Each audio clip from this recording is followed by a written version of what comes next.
Hello everyone. Today is Friday, February 25th, 2022. Nigeria exports software to other African countries, says NOTAP. This article is taken from The Guardian.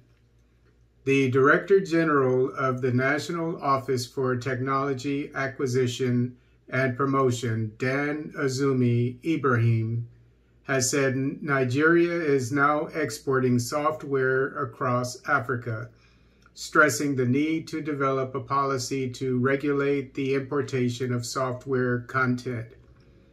Ibrahim stated this while declaring open a two-day Niger Inventor Innovator workshop themed Commercialization of Innovation Invention as a tool for economic diversification and growth in the Nigerian economy in Abuja.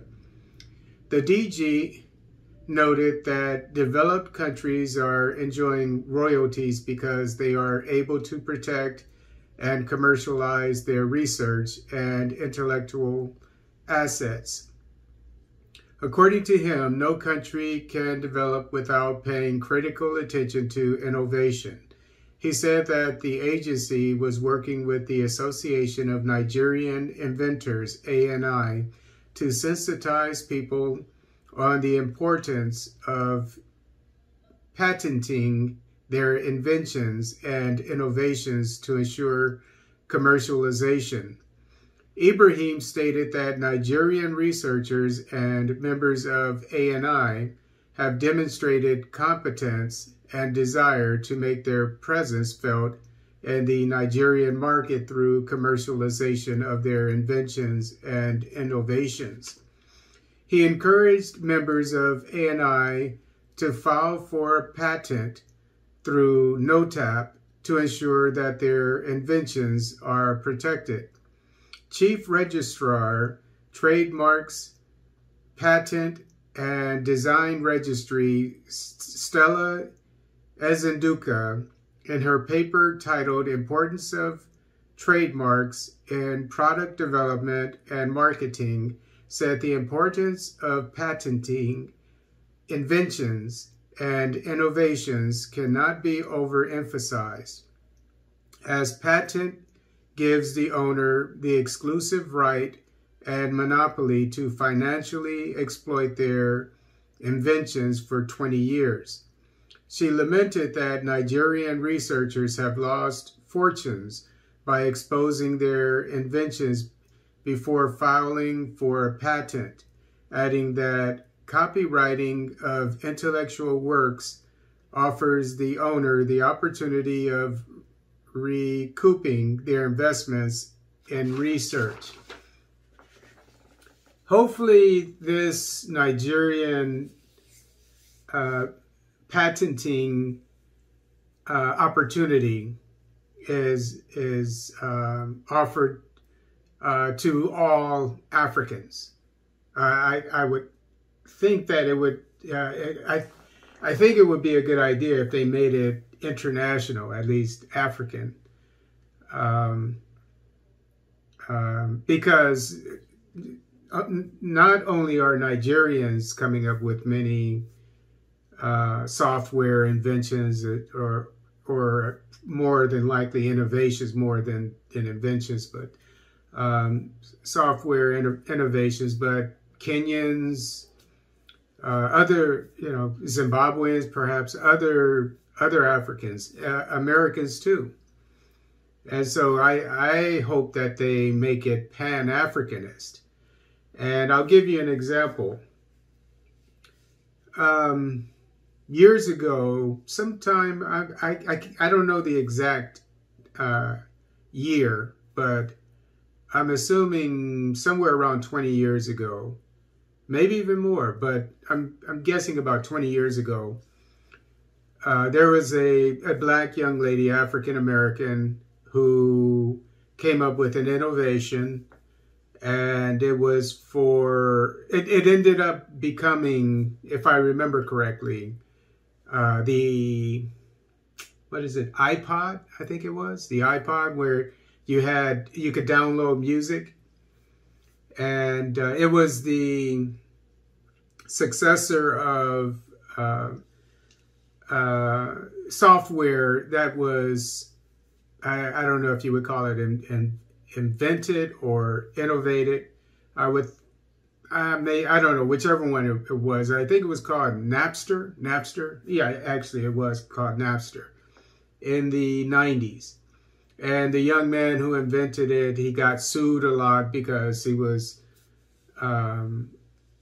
it had to do with copyright issues, for the companies that represented the artists whose music was being downloaded on his platform at the time. It was a real big deal. People who are young wouldn't know about it, but people who are of a certain age, they would certainly know what I'm talking about. I don't know about in Africa, but for sure in the United States, it was a big deal. And he was the first one to do it, the downloading of music and so forth. And this African-American young lady, she came up with, I think MP3, well, I know for sure, actually, MP3, I know a little bit about technology. It's not my forte, but MP3 came along after that without the issues. And it was around that time. And she came up with what, as I said, became the iPod, and Apple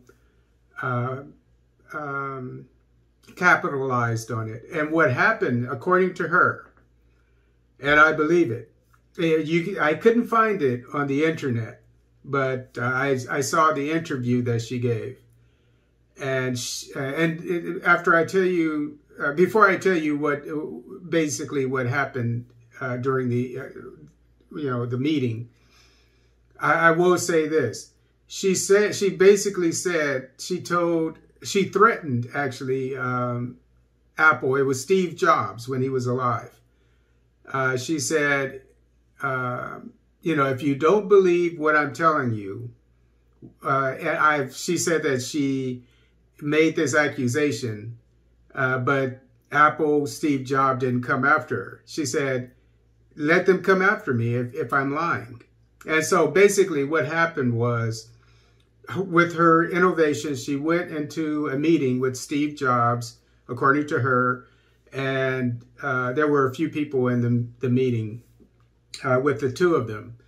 And she, she told them basically what her innovation was. And one of the people that were there was I guess it would be an engineer, the chief engineer, the one who puts together the innovations and so forth, makes them happen. And he was in the meeting. And so that's how iPod came along, and she didn't get any money for it.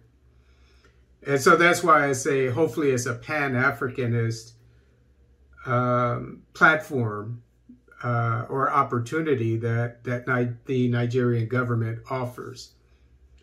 And it goes along with what I've been saying, because this would be a really good example of, what we can use as Africans in a Pan-Africanist way to improve our lot. And when it comes to inventions and innovations, because we need to keep things on the African continent. I'm sure you understand, because we're all over the world, but we don't have really one place like a Silicon Valley or whatever, where we can go and we can grow together. So it will make Africans and the African continent stronger.